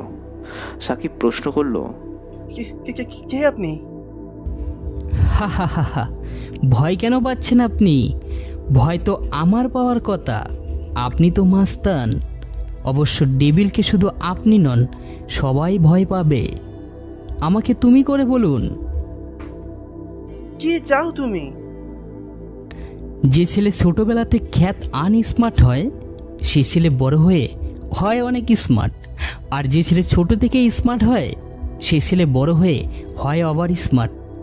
আমি কে এটা সহজ উত্তর কখনো পাবেন না। আমি কি করি এটার উত্তর আপনি ঠিক করে পাবেন না। আমার প্যাচাল কথার মধ্যে আপনি সব উত্তর পাবেন। তবে আমার মতো ওভার স্মার্ট হতে হবে, তখনই বুঝবেন আমি কে আর আমি কি চাই। আমার কাছে তুমি কেন এসেছো? কি পরিচয়? এমন ভয়ঙ্কর রুমে কেন আসছো? আমি devil, call me just devil. আমার অস্তিত্ব নেই। আপনার কাছে কেন এসেছি জানেন? এই যে পেন ড্রাইভ দেখছেন, এখানে আপনার আর আরোহিতা নীরা আইডির সাথে যাবতীয় phone call, messaging, video call, video clip, audio clip, photos সব কিছু আছে। কি? কে তুমি? হা হা হা হা। নিলয় হাসতে থাকে। হাসতে হাসতে চেয়ার থেকে পড়ে যাবে যেন। হাসি থামিয়ে নিলয় বলল, আগেই বলেছি আমি ডেভিল, কিছুই চাওয়ার নেই। ডেভিল কারো কাছে কিছু চায় না। আপনার বাংলাদেশের 1 নম্বর ব্যাংকে, বর্ণলতা ব্যাংক যার নাম, সেখানে 17,56,84,2872 টাকা আছে। Account serial 24 number, account number 99911122, অ্যাকাউন্টের পাসওয়ার্ড 546535। কিন্তু আমার অ্যাকাউন্টের পাসওয়ার্ড 119992। হা হা হা হা, আই ডিড ইট। করে নিলাম না আপনার মাইন্ড হ্যাক। আপনি নিজেই আপনার অ্যাকাউন্টের পাসওয়ার্ড বলে দিলেন। এটা হলো ডেভিলের মাইন্ড গেম। এখন আমি না বলা অবধি ব্যাংকের কর্তৃপক্ষ কেন, পৃথিবীর কোনো শক্তি আমার অনুমতি ছাড়া পাসওয়ার্ড চেঞ্জ করতে পারবে না। এবার বলুন আপনি কি চান, পেন ড্রাইভ নাকি না অ্যাকাউন্টের পাসওয়ার্ড? সাকিব পুরো হতভম্ব হয়ে যায়। মাসুম আর সিয়াম নীলার এমন মাস্টার মাইন্ড গেম দেখে হাততালি দিয়ে বলে,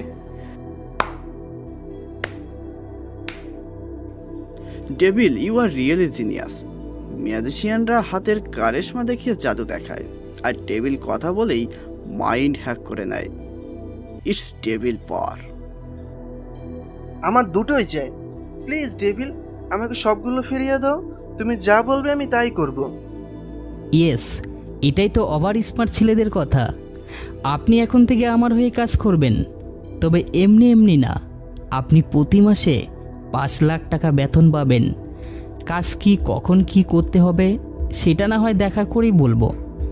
না না ডেভিল, আর দেখা করব না। ডেভিলের সাথে একবারই দেখা করা ভালো, না জানি আবার কি ঘটে। নিন পেন ড্রাইভ, আসি। আমার অ্যাকাউন্টের পাসওয়ার্ড পেয়ে যাবেন সময় মতো। ও আর একটা কথা, আমার একটা ফটো আপনার ফোনে পেয়ে যাবেন, মাস্ক পরা, কোট পরা, এখন যেভাবে আছি সেই রকমই পোশাকে। আর আপনি নিজের নিউজ চ্যানেলকে আমাকে প্রকাশ করে দিবেন। হেডলাইনের নাম যেন হয় কল মি ডেভিল। নিলয় সেখান থেকে বেরিয়ে আসে। লোকগুলোর সাথে সাথেই সাকিবের ঘরে ঢোকে। সিয়াম বলল, ডেভিল, আপনি পেন ড্রাইভ দিয়ে দিলেন? ওটা 2টো কপি আরও 2টো পেন ড্রাইভে রাখা আছে। মনে রাখিস, 2 পায়ে হামাগুড়ি দেওয়া পানিরা হয় বুদ্ধিমান, আর 4 পায়ে হওয়ার সাথে সাথে দৌড়ে চলা পানিরা হয় গাধা। কালকে ছোট্ট একটা কাজ করে 1 কোটি টাকা পাবি। টাকাটা যেখান থেকে পাবি সেই এলাকায় একটা বৃদ্ধাশ্রম আছে, সেখানে ডেভিল নাম দিয়ে লিখে টাকাটা জমা করে দিবি। নিলয় গাড়িতে ওঠে। সবাই ড্রেস চেঞ্জ করে তাড়াতাড়ি সেখান থেকে চলে আসলো। চলে আসার আগে সেই এরিয়ার সব নেটওয়ার্ক, সব ডিভাইস সক্রিয় করে দিল। সাকিব রুম থেকে বের হয়ে দৌড়ে সিসিটিভি ফুটেজ চেক করতে আসে। 5টা ক্যামেরার একটা ক্যামেরা তো ডেভিলের আসা যাওয়ার কোনো ফুটেজই খুঁজে পেল না। সাকিব ধূপ করে চেয়ারে বসে পড়ল। এমন হ্যাকার সে কোনোদিনও দেখেনি। নিলয় নীরার আইডি দিয়েই সাকিবের কাছে ছবি পাঠিয়ে দিল। এরপর 2টো আইডি থেকে বের হয়ে সব স্বাভাবিক করে দেয়। নিলয় চুপচাপ বসে আছে গাড়িতে। ওর আপুর কথা মনে পড়ছে অনেক, কিন্তু কল করার সাহস পাচ্ছে না। এদিকে মাসুম, সিয়াম আর অর্ক নিলয়কে পেয়ে যেন অনেক খুশি। এত খুশি ওরা এর আগে কোনোদিনও হয়নি, কারণ নিলয় আর কোন সাধারণ হ্যাকার নয়, সে এখন ইন্টারন্যাশনাল হ্যাকার।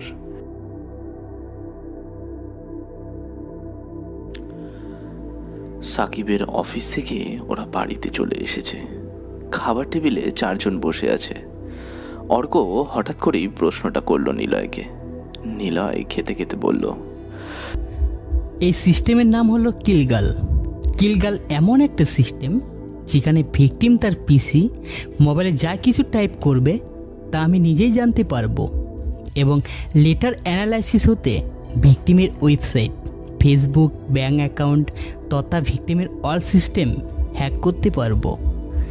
কম্পিউটারের ক্ষেত্রে আমার ডেস্ক ব্যবহার করি।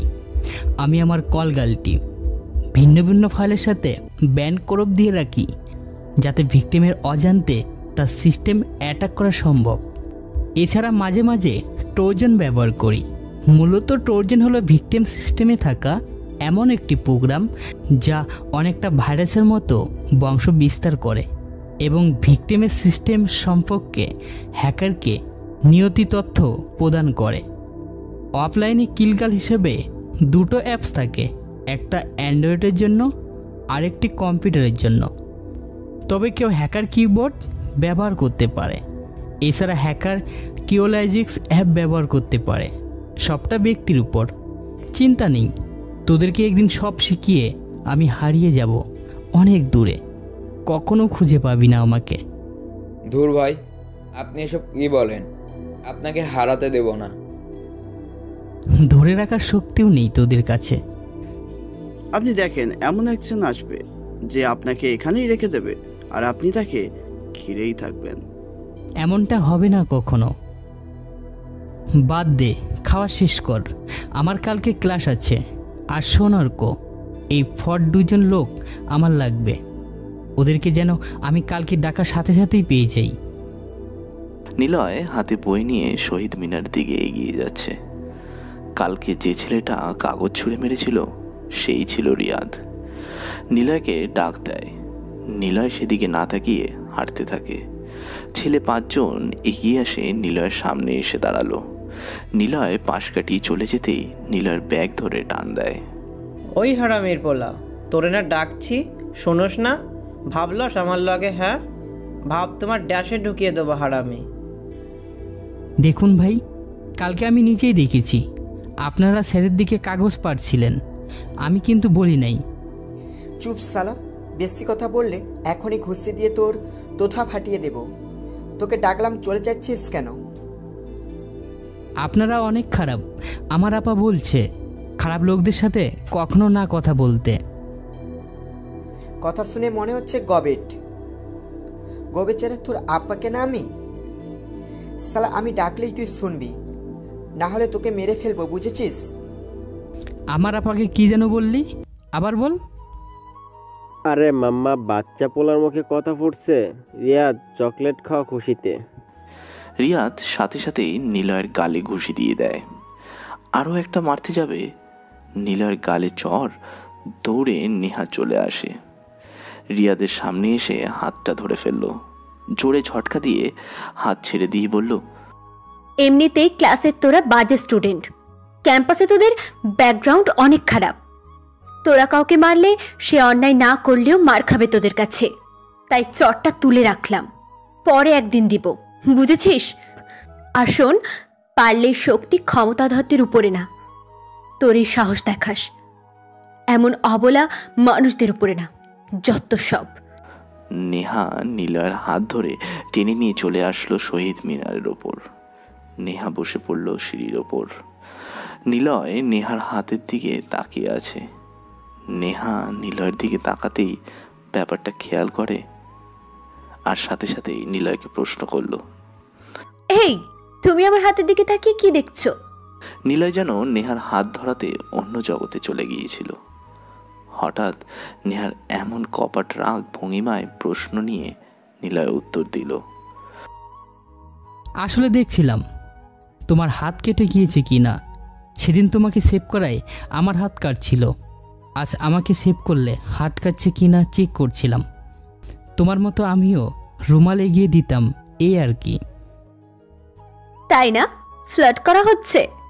আর সেদিন তো ফাইট করছিলা, আজকে কি হয়েছে? সেই দিন একটা মেয়ের সবচাইতে দামি জিনিসটা সেভ করার জন্য উপরওয়ালা শক্তি দিয়েছিল। নিজে অবাক হয়েছিলাম, এত সাহস শক্তি কোথা থেকে পেয়েছি। সেদিন যদি বড় কিছু হতো তবুও মরার আগে অনুভব করতে পারতাম একটা তো ভালো কাজের জন্যই মরতে পেরেছি। নিলয় কথাগুলো এমন ইমোশন নিয়ে বলবে নেহা একদমই এক্সপেক্ট করেনি। নেহা এখন কিছুই বলছে না, তবে পাশে বসা ছেলেটা দিন দিন যেন নেহার ভাবনাতে চলে আসা শুরু করেছে। ছেলেটা কেমন যেন ইমপ্রেসিভ, কথা আর কাজগুলো অনেক গোছালো, বেশ ইন্টারেস্টিং ছেলেটা। কিন্তু নিলয়ের ব্যাপারে গোপনে নেহা এগুলো ভেবেই মুচকি হাসছে। নিলয়ে নেহার হাসি দেখে বলল, হাসছো কেন? বলা যাবে না কেন হাসছি, তবে তোমার উপরে না কেমন যেন একটা মায়া মায়া অনুভব হচ্ছে। মায়া? মায়া তাড়াতাড়ি কাটিয়ে ফেলো। কেন? মায়া কাটানোর কি আছে? আর তাছাড়া মায়া কি কাটানো যায়? যায়। মায়া জিনিসটা হলো প্রেমে পড়ার আগে ক্রাশের মতো, তবে মায়া আর ক্রাশের মধ্যে অনেক ফারাক। ক্রাশ হুট করেই 2 সেকেন্ডের মধ্যেই হয়ে যায়, আর মায়া জন্মায় সময় নিয়ে। কারো গভীরভাবে ভালোবাসার জন্য এই মায়াটা অনেক প্রয়োজন। মায়া না থাকলে দূরে বসে রিলেশনগুলোতে এ পাশের জ্বর হলে ও পাশ থেকে প্রেমিকা সেই প্রিয় মানুষটার জন্য কান্না করে দেয়, এটাই মায়া। তুমি কি প্রেমে টেমে পড়বা নাকি? নেহা আবারও ইমপ্রেস দৃষ্টিতে নিলয়ের দিকে তাকায়। এমন গুছিয়ে কথা বলা ছেলে নেহা খুব কমই দেখেছে। যা দেখেছে তা সব নাটক কিংবা সিনেমাতে। এই প্রথম সে কোনো ছেলেকে সরাসরি দেখছে যে কিনা গুছিয়ে কথা বলে মেয়ের ক্রাশ হয়ে যাচ্ছে। নেহা আর নিলয় গল্প করছে, হঠাৎ শুনতে পেল ক্যাম্পাসের রাস্তা দিয়ে একটা ছেলে পেপারস হাতে দৌড়ে যাচ্ছে আর চিৎকার করে বলছে, নেহা উঠে দাঁড়ায়, পিচ্চিকে ডাক দেয় জোরে। এই সাগর, এদিকে আয়। সাগর নামের পেপারওয়ালা পিচ্চিটা নেহার দিকে দৌড়ে দিল। নেহা পিচ্চির কাছ থেকে 5 টাকা দিয়ে পত্রিকার কাগজ কিনল। নিলয় নেহার এমন পত্রিকা পড়ার আগ্রহ থেকে অবাক হয়ে যায়। কৌতূহলী হয়ে প্রশ্ন করল, তুমি কি খুব পত্রিকা পড়াখোর নাকি? না তো, কেন? না মানে এভাবে জুড়ে ডাক দিয়ে আগ্রহ দেখিয়ে পত্রিকা কিনলেন তো, তাই ভাবলাম তুমি পত্রিকাখোর। চুপ থাকো, আগে পড়তে দাও। নেহা পত্রিকার দিকে তাকায়। প্রথম পাতায় সাকিবের ছবি দিয়ে পাশে একটা কালো হ্যাকার মাস্ক আর লম্বা হুড তোলা টুপি পরা একটা লোকের ছবি অ্যাড করে পত্রিকায় ছাপানো হয়েছে। নিলয় পাশে বসে পত্রিকা দেখতে থাকে। হেডলাইনে লেখা কল মি ডেভিল, আর বর্ণনাতে লেখা আছে, বিশিষ্ট সমাজসেবক বর্তমান মেয়র সাকিবের ওপর গত রাত 12টার পরে হামলা হয়। নিজের অফিসে সে সময় ছিলেন সাকিব। সবার সাথে গুরুত্বপূর্ণ আলোচনা করছিল তিনি। হঠাৎ 3 জন মাস্ক পরা লম্বা ড্রেস পরা লোক প্রবেশ করে সেই ঘরে। সেখানে সাকিবের সেক্রেটারিকে মেরে ফেলে একটা ভয়ঙ্কর লোক। কিছুক্ষণের মধ্যেই সেখানে পুলিশ আসে, যার জন্য সাকিব বেঁচে যায়। পুলিশ আসার আগে সেই আগন্তুকের পরিচয় জানে সাকিব। আগন্তুকের নাম ডেভিল। যাওয়ার আগে ডেভিল সাকিবকে বলে যায়, কল মি ডেভিল, মানে আমাকে ডেভিল বলে ডাকতে। কিন্তু কে এই ডেভিল? কোথা থেকে আসলো? কে হতে পারে এমন পোশাকের আড়ালে? সাকিবের কোনো কাছের শত্রু কি, নাকি বিরোধী দলের কোনো কেউ? এমনটাই মনে করছেন সাকিব। উল্লেখ্য, পুলিশ সাকিবের অফিসে থাকা সব সিসিটিভি ক্যামেরারই ফুটেজ চেক করে। ক্যামেরা ঠিকঠাকই ছিল, কিন্তু ডেভিল আসার আর যাওয়ার কোনো রেকর্ডই ধরা পড়েনি ক্যামেরাতে। শুধু তাই নয়, রাস্তার আশেপাশে আরও 2টো ক্যামেরা ছিল, সেগুলোতেও কোনো প্রমাণ পাওয়া যাচ্ছে না। এই ডেভিল কখন এসছে আর কিভাবেই বা চলে গিয়েছে? Special security intelligence of police জানায় এটা কোনো একটা বড় রকমের হ্যাকারের কাজ হতে পারে। তবে অফিসের সামনে 4 চাকার গাড়ির ছাপ দেখতে পায় পুলিশ, কিন্তু কেবল ছাপটাই পায়। ছাপটা কিভাবে, কোথা থেকে আসলো, কোথা থেকে যে এটা চলেও গেল, তা কিছুই জানতে পারছে না। এখন প্রশ্ন হলো, কে এই ডেভিল? নেহা পুরোটা পড়ে নিলয়ের দিকে তাকায়। নিলয় অবাক হয়। একদম পারফেক্টভাবে খবর ছাপানো হয়েছে। নিলয় খবর ছাপানোর কারণ আছে। এটা ওর মাইন্ড গেম, আর মাইন্ড গেমটা হলো নিলয় চেয়েছে, মানে ডেভিল চেয়েছে কোনো না কোনো কারণে সবার সামনে আসুক এই ডেভিল। আর তাই সাকিবকে মাধ্যম হিসেবে ব্যবহার করেছে। এবার ডেভিল যে গত রাতে ব্যাংক অ্যাকাউন্ট থেকে 4 কোটি টাকা হ্যাক করেছে, সেই খবরটাও পাবলিক করে দেয়। ডেভিলকে এবার সবাই চিনবে হ্যাকার হিসেবে। ডেভিল হতে সাবধান হওয়ার জন্য সবাই সিকিউরিটি সিস্টেম স্ট্রং করবে, আর ডেভিল ততই সেগুলো ভেঙে ফেলে টাকা হাতিয়ে নেবে। কথাগুলো ভেবেই নিলয় মনে মনে হেসে উঠল। নিলয় নেহার দিকে তাকালো। নেহার চোখে মুখে চিন্তার আর ভয়ের একটা ছাপ দেখা গেল। নিলয় প্রশ্ন করল, কি হয়েছে? খবরটা পড়ার পর তোমাকে অনেকটা চিন্তা মনে হচ্ছে কেন? হঠাৎ কি হলো তোমার? তেমন কিছু না, চলো আজকে তোমার সাথে ঘুরবো। ভালো লাগছে না ক্লাস করতে। কি হলো হঠাৎ? চলো তো আমার সাথে। নেহা পত্রিকা ব্যাগে ঢুকিয়ে নিয়ে নিলয়ের হাত ধরল। জোরে টেনে নিয়ে ক্যাম্পাস থেকে বের হবে, ঠিক তখনই একটা সাদা রঙের দামি গাড়ি ক্যাম্পাসে প্রবেশ করলো। সব স্টুডেন্টসরা সেদিকে তাকিয়ে আছে। গাড়ির সামনে আর দরজায় লোগো দিয়ে লেখা পুলিশ। গাড়িটা নেহাদের সামনে এসে থামলো। এরপর আরও কয়েকটা গাড়ি ক্যাম্পাসে প্রবেশ করলো। নিলয় হঠাৎ যেন ভয়ে নেহার হাত ধরে ফেলে। নেহা নিলয়ের এমন হাত ধরা দেখে মুচকি হাসলো। ছেলেটা কেমন একটা বাচ্চা টাইপ, হয়তো এত গাড়ি আর পুলিশ দেখে ভয় পাচ্ছে। বাচ্চা সুলভ আচরণটা নেহার অনেক পছন্দ হচ্ছে দিন দিন। প্রথম গাড়ি থেকে 4-5 জন পুলিশ নামলো। কালো শার্ট, চুলগুলো টেনে পেছনে দিয়ে গার্ডার দিয়ে আটকে বাঁধা। চোখে কালো চশমা, পরনে ছেলেদের প্যান্ট, জুতো হাই কনভার্স পরে একটা মেয়ে অফিসার নেহার দিকে এগিয়ে আসছে। মেয়ে অফিসারের পেছনে আরও 4 জন একই গাড়ি থেকে নেমে নেহাদের দিকে এগিয়ে আসছে।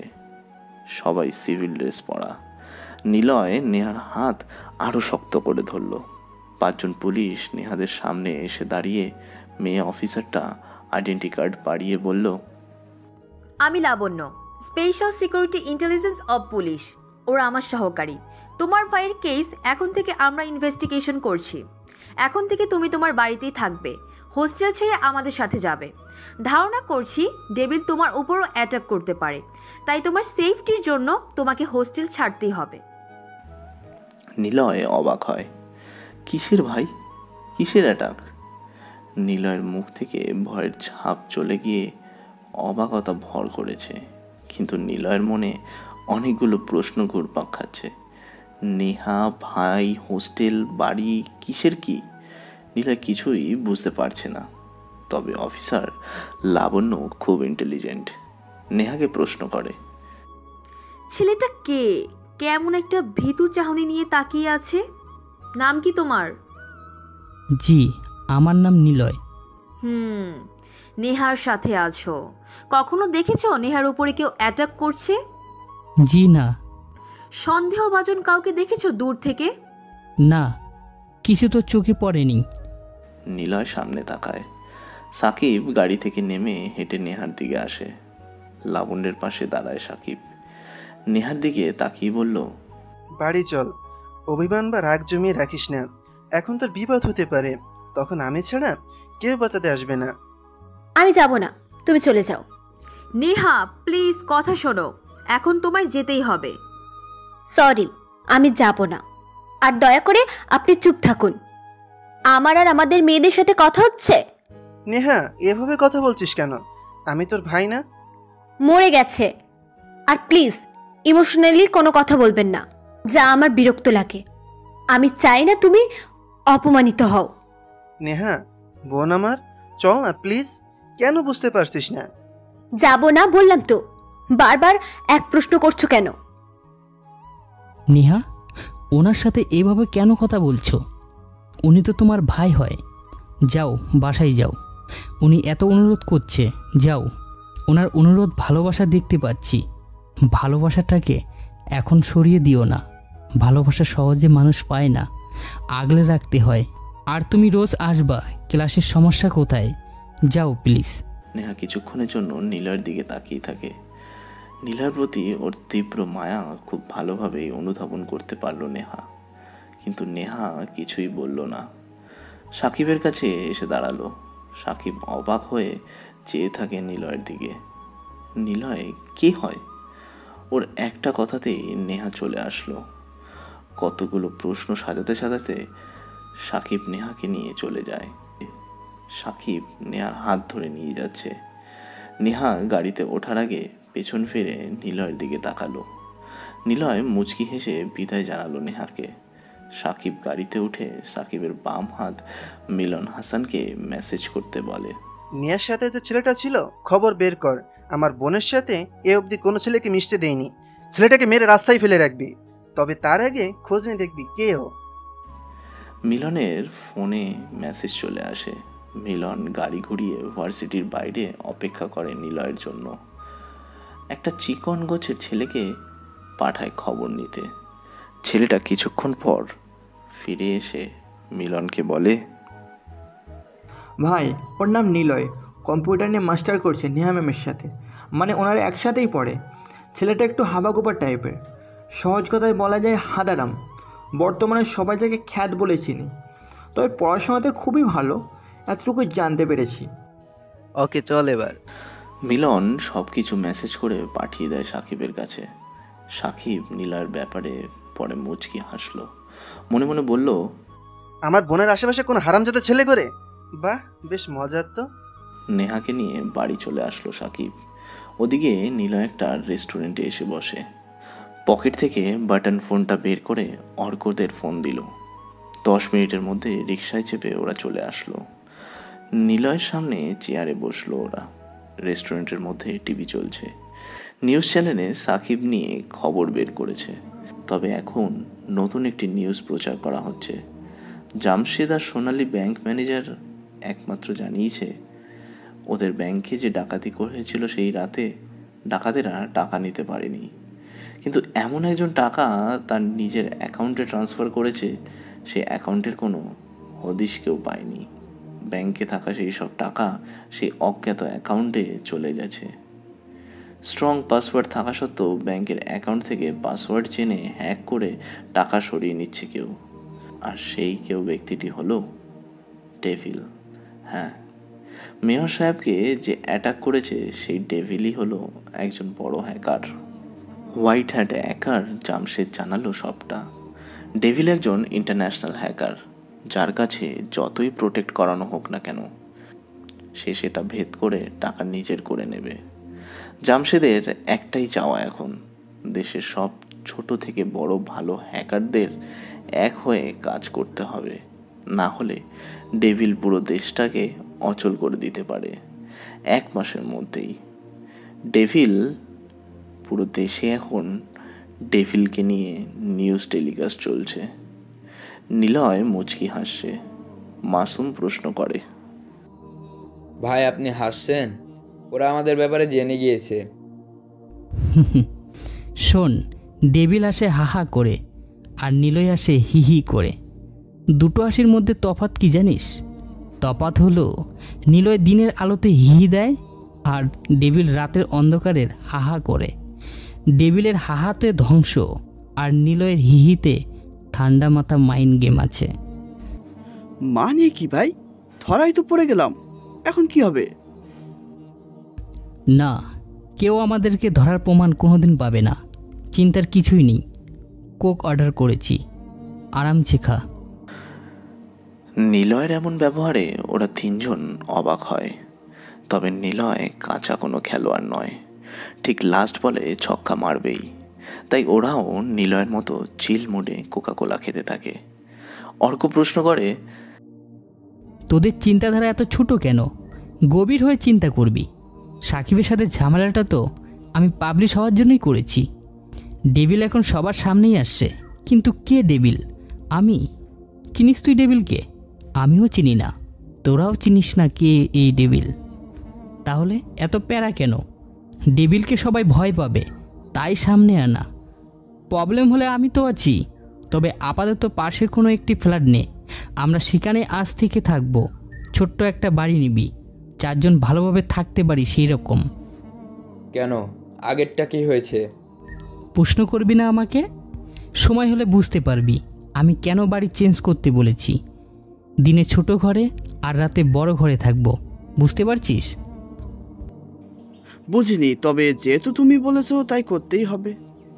ছেলেটাকে ওর কথা শুনে কোনো প্রশ্ন ছাড়াই তুই আমার সাথে চলে এসেছিস? সাকিবের প্রশ্ন শুনে নেহা পাত্তাই দিল না। সাকিবের মেয়ে আরিতার সাথে নেহা খেলতে ব্যস্ত। সাকিব আবারও প্রশ্ন করে, ছেলেটা কে? ফ্রেন্ড। ফ্রেন্ড? তোর ফ্রেন্ডও আছে? দেখিনি তো কোনোদিন। নজর রাখতে নাকি? সব সময় না, ছেলেটার নাম আমি জানি, নিলয়, তোর সাথেই পড়ে। কাহিনীটা কি বল? আহ, কত বছর পর আমার ননদ আসছে আর তুমি এক গাদা প্রশ্ন শুরু করে দিয়েছো। নেহা, আয় তো, চলে আয় ওনার সামনে থেকে। নেহাকে ওর ভাবি নিয়ে চলে যায়, কিন্তু সাকিব মিলনকে ফোন করলো। মিলনকে বলল, শোন, নিলয় যেই হোক, আমার বোনের আশেপাশে দেখেছি, ছেলেটাকে মেরে হাসপাতালে রেখে দিবি, ব্যাস, আর কিছুই শুনতে চাই না। ওকে বস, নো চিন্তা, কাজ হয়ে যাবে। ব্ল্যাক মাম্বা মানে রেড গ্যাংয়ের লিডার একটা মেয়ে। সে ডেভিলের খবর টিভিতে দেখছিল। রাগে রাগে টিভি খুলে আছাড় মেরে মাটিতে ফেলে দেয়। জোরে চিৎকার দিয়ে বলে, এত এত প্ল্যান সব শেষ হয়ে গেল। এই ডেভিলের জন্য আমরা ধরা পড়তে যাচ্ছি। শুধু ওর জন্যই আমরা এখন সিকিউরিটি হাইয়ের মধ্যে ডাকাতি করব, যা খুবই রিস্ক। তবে একটা প্ল্যান আছে। আগে আমরা শহর ও শহরের বাইরে সব ছোট ছোট ব্যাংকে ডাকাতি করব। কোটিতে না হোক লাখ নিয়ে নিয়ে কোটিতে জমা করব। শুনেছি ঢাকার কিছুটা দূরে একটা ব্যাংকে আছে, স্বর্ণালী ব্যাংক। ওই ব্যাংকে 70 থেকে 80 লাখ টাকা আছে আপাতত সেটাই ডাকাতি করব। এরপর এভাবে ছোট ব্যাংকগুলোতে ডাকাতি করে বড় ব্যাংকে যাব, দেখি ডেভিল কিভাবে আমাদের প্ল্যান নষ্ট করে। তোমার ব্যাংক ডাকাতের জন্য প্রস্তুত হও। আমি ডেভিলকে খোঁজার চেষ্টা করছি। আমার যতদূর মনে হচ্ছে ও খুব চালাক একজন, সবার সামনেই আছে, কিন্তু কেউ ওকে চিনতে পারছে না। আমার ওকে খুঁজে বের করতেই হবে। তোমরা রেডি হও। গুড। লাবণ্য সাকিবের অফিসের সামনে এসে দাঁড়িয়েছে। সিসি ক্যামেরাগুলোর দিকে তাকিয়ে মনে মনে বলছে, ক্যামেরা কিভাবে হ্যাক করা যায়? এটা তো কোনো সাধারণ হ্যাকার নয়, বড় মাপের হ্যাকার, নিঃসন্দেহে বোঝা যাচ্ছে। আচ্ছা, ডেভিল কোনো পুরনো হ্যাকার নয় তো? আগে পুরনো যত ভালো খারাপ হ্যাকার আছে আমাদের পরিচিত অপরিচিত লোক দিয়ে তাদের খুঁজে বের করতে হবে। এই জাভেদ সাহেব। জি ম্যাম। পুরনো যত ছোট বড় ভালো আর খারাপ হ্যাকার আছে 3 দিনের মধ্যে বাছাই করে 10 জনের জ্যান্ত বডি সহ ব্যাকগ্রাউন্ড আমার চাই। সব খোঁচরদের এখন মাঠে নেমে যেতে বলো, সবাই যেন ধরে আনে তাদেরকে। হ্যাকাররা কিন্তু গোপন রেখেই কাজ করে, তাই হ্যাকারকে চিনতে পারবে তারই কোনো কাছের লোক, আর সেই কাছের লোকদের চট দিয়ে খুঁজে বের করো। ওরাই হ্যাকার অবধি নিয়ে যাবে আমাদের। Got it? Okay ma'am. এখন দেখি কি এই ডেভিল আর কতদিন লুকিয়ে থাকতে পারে। সবাই যেখানে ডেভিলকে নিয়ে ব্যস্ত, সেখানে আসল ডেভিল বেশ খুশিতেই ঘুরে বেড়াচ্ছে। নিলয় ব্রিজের ওপর বসে আছে, ওর বোনের কথা খুব মনে পড়ছে। এদিকে বিথি ওর নিচের রুমে বসে বসে কাঁদছে। আজ প্রায় 1 সপ্তাহ হয়ে গেছে নিলয় নেই। সে চলে গেছে যে কোথায় কেউ জানে না। নিবিড় তার বউ নিশাকে নিয়ে চলে গেছে শ্বশুর বাড়ি। যাওয়ার দিন নিবিড় বলে, বাবা সরি, তোমাদের বৌমা আর এখানে থাকবে না, আর আমিও তাকে ছাড়া থাকবো না। কিছু মনে করো না, আমি চলে যাচ্ছি সেখানে। যদি পারো বিধিকে বিয়ে দিও, আর হ্যাঁ, তোমরা বৃদ্ধাশ্রমে চলে যেও। মা এসে নিবিড়ের গালে কষে একটা চড় দেয়। কাঁদতে কাঁদতে বলে, বড় খোকা, তোর লজ্জা করলো না তোর বাবাকে এই কথাগুলো বলতে? নিলয়ের থেকে তোকে ছোট থেকেই বেশি ভালোবেসে এসেছে, আর আজ তুই বউ পেয়ে চলে যাচ্ছিস। বউয়ের সাথে ভালোবাসা দিয়ে আদর দিয়ে বড় করা সন্তানেরা এমন হয়, তাই না রে? নিবিড়, আসো তো, বুড়ো বুড়ির কথা কানে দিতে নেই। নিবিড় কিছুই বলল না, বউয়ের সাথে চলে যায়। আদনান সাহেব দরজার কাছে বসে পড়ল। ওনার ঔষধও শেষ, কেনার মতো টাকাও নেই ওনাদের কাছে। মা পানি এনে দেয় আদনান সাহেবকে। মা বলল, নিলয়ের সাথে যা করেছি তার শাস্তি পেয়ে যাচ্ছি আমরা। সারা জীবন ওকে অবহেলা করেছি, কখনো ভালো ব্যবহারটাও করিনি। যাকে ভালোবাসলাম সেই আজকে ছেড়ে গেছে। তুমি চিন্তা করো না, তোমার ঔষধ কেনার টাকা হয়ে যাবে। আমি দরকার হলে বাড়িতে কাজ করব। না নিলয়ের মা, কাজ করতে হবে না। এতদিন তোমাকে নিবিড়ের মা বলে ডেকেছি, আজ থেকে নিলয়ের মা বলবো। তুমি রাগ করবে না তো? রাগ করব কেন? নিলয় তো আমাদেরই ছেলে। বাবা, বড় ভাই আর কখনো আসবে না, তুমি দেখো। ওর কথা বলবি না। 3 জন মিলে দরজার সিঁড়িতে বসে ছেলে হারানো নিয়ে কান্না করছে। ঠিক তখনই পাঁচিলের মেন গেটে চিৎকার করে কে যেন বিথি বলে ডাকলো। আদনান সাহেব, ওনার স্ত্রী আর বিথি এগিয়ে আসে গেটের কাছে। গেটের দরজা খুলে দেখে একজন পোস্টম্যান দাঁড়িয়ে আছে। এই যুগে পোস্টম্যান কি আর দেখা যায়? ভাবতেই বিথির মনে অনেকগুলো প্রশ্ন ঘুরপাক খেতে থাকে। এখানে বিথিকে আপনি? জি। এখানে একটা সাইন করুন। ওকে। এই নিন একটা ব্যাগ। আসি, বিথির নামে একটা চিঠি আর পার্সেল এসেছে, পৌঁছে দিয়ে গেলাম। পোস্টম্যান কথাগুলো বলে চলে যায়। বিথি গেট লাগিয়ে দিয়ে সবাইকে নিয়ে দরজার সিঁড়ির ওপর গিয়ে বসে পড়ল। ব্যাগ খোলার আগে ওর হাতে থাকা চিঠিটার খাম খুলে পড়তে থাকে জোরে জোরে। আপা, আমাকে ভুলে গিয়েছিস? আমি তোর ভালোবাসার ভাই, আর মা বাবার অপদার্থ কোলাঙ্গার বেজন্মা বেয়াদব ছেলে নিলয়। কেমন আছিস? মা বাবা কেমন আছে? ওদের প্রিয় বড় ছেলে নীরব কেমন আছে? মা বাবাকে অনেক ভালো রেখেছি নীরব, তাই না? রাখবেই তো, মা বাবার পছন্দের প্রিয় ছেলে সে, ভালো তো রাখবেই। মনে আছে আপা, ছোটবেলায় বাবা আমাকে বেতের লাঠি দিয়ে মারছিল, তুই এসে বাধা দিয়ে আমাকে ঘরে নিয়ে গিয়েছিলি। অনেক মার ছিল জানিস। আমি পাড়ার ছেলের সাথে মারামারি করেছিলাম। কেন করেছিলাম সেটা জানিস? মা বাবার প্রিয় ছেলের জন্য। যাক গে শোন, আমি চাকরি পেয়েছি কম্পিউটার অফিসের একজন ইঞ্জিনিয়ার হিসেবে। মাসে 50,000 টাকা, ওভারটাইম করে মাসে 60,000-এর বেশি। এত টাকা আমার লাগে না রে। জানি বাবা মা আমার টাকা নেবে না। কেন নেবে বল? আমি তো কোলাঙ্গার অপদার্থ ছেলে। তবুও 50,000 টাকা পাঠিয়ে দিলাম। তোর কোনো চিন্তা নেই, সিমটা অফ করে দিয়েছি। পিছুটান রাখতে চাই না তাই। প্রতি মাসে টাকা পাবি, তবে কথা দে তুই যেন এবার ফাইনাল এক্সামটা দিবি। বড় ডাক্তার হলে আমার থেকে খুশি কেউ হবে না। ব্যাগে টাকা আর ডাক্তারের পোশাক, সাথে টেলিস্কোপ যন্ত্র আছে। তোকে সামনে এই পোশাকে দেখার খুব ইচ্ছে ছিল রে, কিন্তু পারিনি।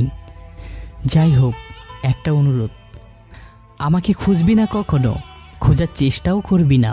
মনে রাখিস, তুই বা তোরা আমাকে যত খোঁজার চেষ্টা করবি, আমি তত তাড়াতাড়ি তোদের থেকে বহু দূরে হারিয়ে যাব। যদি ভালোবেসে থাকিস তাহলে প্লিজ অনুরোধটা রাখিস, আমাকে খুঁজবি না কখনো। আসার সময় মা বাবার সালাম নিতে পারিনি, পারলে মাফ করে দিতে বলিস। বিথি চিঠিটা পড়ে কান্না করে দেয়। পড়ার সময় কখন যে ওর চোখ দিয়ে পানি চলে এসেছিল বুঝতে পারেনি বিথি। কিন্তু পাশে তাকিয়ে দেখে মা বাবা ওর থেকে বেশি কান্না করছে নিলয়ের জন্য। যা দেখে বিথি অবাক হয়। সে খুশি হবে নাকি কষ্ট পাবে বুঝতে পারছে না। নীলার মা বলে ওঠে, বড় ছেলে কাছে থেকে চলে গেল, চিন্তা বাড়িয়ে দিয়ে গেল। ছোট ছেলে দূরে বসে চিন্তাগুলোও সরিয়ে দিল। বিথি ব্যাগ খোলে। একপাশে ওর ডাক্তারি ড্রেস, সে সেগুলো নিয়েই দৌড়ে চলে যায় ঘরে। আদনান সাহেব কাঁপা কাঁপা হাতে ব্যাগের আরও একটি চেন খোলে। দেখে সেখানে একটা পাঞ্জাবি আর একটা শাড়ি রাখা। পাঞ্জাবি আর শাড়ি বের করেই দেখে নিচে এক গাদা বাবার জন্য ওষুধ রাখা আছে। পাশে একটা চেন মা খোলে, দেখে সেখানে অনেকগুলো টাকা। দুজনে এই সব কিছু দেখে কাঁদতে থাকে। ওদিকে নীলয়ের ফোন বেজে ওঠে। যাকে দিয়ে এসব কিছু পাঠিয়েছে তিনি ফোন করেছেন। নিলয় ভাই, আপনার কথা মতো জিনিসগুলো বাড়িতে পৌঁছে দিয়েছি। চিন্তা করবেন না ভাই, প্রতি মাসে আপনি 10,000 টাকা পাবেন এই কাজের জন্য। নিলয় ফোন কেটে দেয়। ব্রিজের পিলার থেকে নেমে দাঁড়িয়ে পানি দেখতে থাকে। কি বিশাল নদীর গতিপথ, চোখের সীমানার বাইরে যেন। কেবল নিকষ নীলচে পানি। সময়গুলো পানির মতো যদি রং বদলে যেত হয়তো কতই না ভালো হতো। নিলয়ের ফোন আবারও বাজতে থাকে। মাসুমের ফোন। ভাই, আগের বাড়ি থেকে কয়েক বাড়ি পরে একটা ছোট্ট একতলা বাড়ি পেয়েছি। 4 জনের জন্য 4টে রুম হয়ে যাবে তো এটাতে? হয়ে যাবে। আরেকটা কথা, অর্ক 2জন লোক ধরে ম্যানেজ করে এনেছে। তুমি যেমন লোক খুঁজছো ঠিক তেমনই। গুড, আমি আসছি। নিলয় ব্রিজ থেকে নামে, পকেটে হাত গুজে হাঁটতে থাকে। মনে মনে পরিবারের কথা ভেবে গাইতেও থাকে। নিলয় এসে পৌঁছায় সেই বাড়ির সামনে। বাড়ির সামনেই একটা চায়ের দোকান। আশেপাশে তাকায় নিলয়। মোটামুটি ভদ্র লোকেদের এলাকা এটা। আর এখান থেকে আগের বাড়ির বেশ কয়েকটা বাড়ি রেখে নিলয় ওই 2জন লোকেদের চায়ের দোকানে নিয়ে যায়। সাথে মাসুমেরাও আছে। জাভেদ সাহেব, নেহার সাথে যে ছেলেটা ছিল ওই ছেলেটা হয়তো কিছু লুকোচ্ছে। সে হয়তো নেহার উপর অ্যাটাক হয় এমন সন্দেহভাজন কিছু দেখেছিল। ওই ছেলের ব্যাপারে খোঁজ নিন তো। লাবণ্যের ইনভেস্টিগেশনের সময় নিলয়ের কথা মনে পড়ে যায়। তাই লাবণ্য তার সহকারী জাভেদকে ডাক দিয়ে কথাগুলো বলল। জাভেদ কয়েকজন সিভিল পুলিশদের ফোন দেয়, নিলয়ের ওপর নজর রাখতে বলে। 2জন লোকের নাম সালাম আর একজন জামাল। দেখতে বেশ ভদ্রলোক। নিলয় চায়ের দোকানে এনে বসায়, নাম জিজ্ঞাসা করে। নিলয় চায়ের অর্ডার দিল। চা খেতে খেতে নিলয় বলল, সালাম আর জামাল ভাই, আপনাদের এখন নতুন একটা চাকরি হয়েছে। মাসে এক একজন 20,000 টাকা করে পাবেন। কথাটা বলেই অর্কের দিকে তাকায় নিলয়। ইশারায় যা বলতে বলল অর্ক সেগুলোই সালাম আর জালামকে বলল। আরে ছোট ভাই, এইসব লাইনে 10 বছর ধরে আছে, কখনো মাস চুক্তি এত বেতন পাইনি। কাজ হয়ে যাবে, ভয় নেই। আমাদের মেরে ফেললেও আমরা কিছুই বলবো না। আর তাছাড়াও আপনাদের ভয় কিসের? আপনাদের বস টেবিল তো আছেই। ওকে ছোট ভাই, রাতে তাহলে কথা হবে। আর কাজ বুঝে গেলে টাকা অগ্রিম পাবো তো? প্রতি মাসে 5,000 টাকা করে বাড়বে আপনাদের বেতনের। একটাই কন্ডিশন, কেউ যেন আমাদের ব্যাপারে না জানে। সালাম আর জামাল চলে যায়। অর্ক নিলয়কে প্রশ্ন করল, ডেভিলকে একমাত্র তোরা 3 জনেই জানবি, বাকিরা কেউ দেখতে পাবে না। বুঝলাম, চলো নতুন বাড়িতে যাই। ওরা সবাই নতুন বাড়িতে আসলো। বেশ সুন্দর করে বানানো বাড়ি। মাসে বেতন 4 রুমের জন্য 10,000 টাকা। নিলয় বাড়িয়ে 20,000 টাকা করে দিয়েছে। বাড়িওয়ালা ভুলেও আর আসবে না। ভাই, সালাম আর জামালকে দিয়ে কাজটা কি হবে বলুন না একটু। আমাদের কাছে কত কোটি টাকা আছে। কোথা থেকে আমরা নিয়েছি এটা? ব্যাংক থেকে। ব্যাংকে টাকা থাকে, এইগুলো কাদের টাকা? জনগণের টাকা, সাধারণ জনগণের টাকা। সাধারণ জনগণের টাকা। তাহলে ওদের কাছে এখন টাকা আছে? না, ওদের টাকা তো আমাদের কাছে। এখন এই সাধারণ জনগণ টাকা কোথায় যাবে? ব্যাংকে করোনা অবস্থায় ব্যাংক মালিক জানিয়ে দিয়েছে সাধারণ জনগণ আন্দোলন করবে, টাকার জন্য মরিয়া হয়ে উঠবে। আরে গাধা, যারা ব্যাংকে টাকা রেখেছিল তাদের প্রয়োজনেই তো রেখেছিল। এখন তো টাকা নেই, ওরা এবার টাকার জন্য ছুটবে অন্য ব্যাংকে। ব্যাংকের লোকেরা ওদেরকে লোন তখনই দিবে যখন ওদের জমিদান হিসাবে জমির দলিল বা ব্যবসার মালিকাধীন কাগজ ব্যাংকের সামনে প্রদান করবে। আর ব্যাংকগুলো সেইগুলো জমা নিয়ে টাকা দিবে এইসব লোকদের। ব্যাংকাররা এখন জানে টাকা হারানোর এই লোকদের যদি কিছু থাকতো তাহলে তারা সেটাই করে চলতো। ব্যাংক লোন নিত না, সাধারণ জনগণ লোন যখন নিতে যাবে তখন খুব প্রয়োজনে পড়বে, কিন্তু কাগজ যখন চাইবে তখন ওরা দিতে পারবে না। কিন্তু ওদের কাছে কাগজ থাকবে। আমাদের এই সালাম আর জামাল ফেক জমির কাগজ বানিয়ে দিবে এইসব লোকদের জন্য। একজনকে 10 থেকে 15 লাখ টাকা লোন নেবে। ওরা ওদের দুজনের বেতনের 50,000 টাকা এসব লোকদের থেকে নেবে।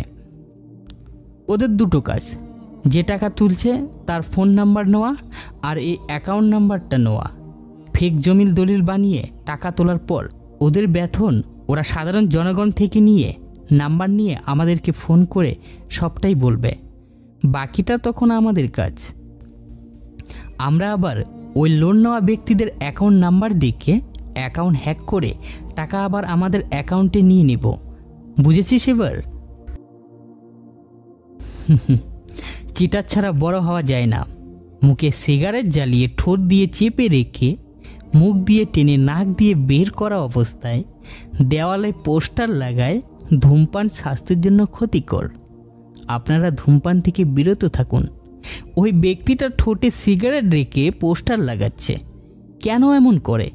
কারণ সে জানে ধূমপান ক্ষতিকর, অথচ পোস্টার মারার সময় তার মুখে তো সিগারেট খাওয়া স্বাস্থ্যের জন্য ক্ষতিকর না। সিগারেটটা যদি আমাদেরকে নেশার কাজে ওর কাছে টানে সেটাই হলো ক্ষতিকর। সিগারেট আমরা খাই না, সিগারেট আমাদেরকে খায়। এই জন্য সিগারেট খাওয়া থেকে বিরত থাকা যায় না। আবারও আলোচনার রেড গ্যাং।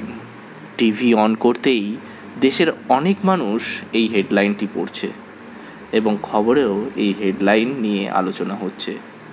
ঢাকা শহরে এখন দিনে দুপুরে ব্যাংক ডাকাতি হচ্ছে। ব্যাংকে থাকা লোকজনের কথা অনুযায়ী রেড গ্যাং এসে টাকা ডাকাতি করে নিয়ে যাচ্ছে। এভাবে চললে দেশের সাধারণ জনগণ না খেতে পেয়ে মরে যাবে। পুলিশ ইনভেস্টিগেশন টিমের অফিসার লাবণ্য জানিয়েছে দেশে দুটো গ্যাং ডাকাতি করছে, একটা হলো রেড গ্যাং আর একটা হলো ডেভিল।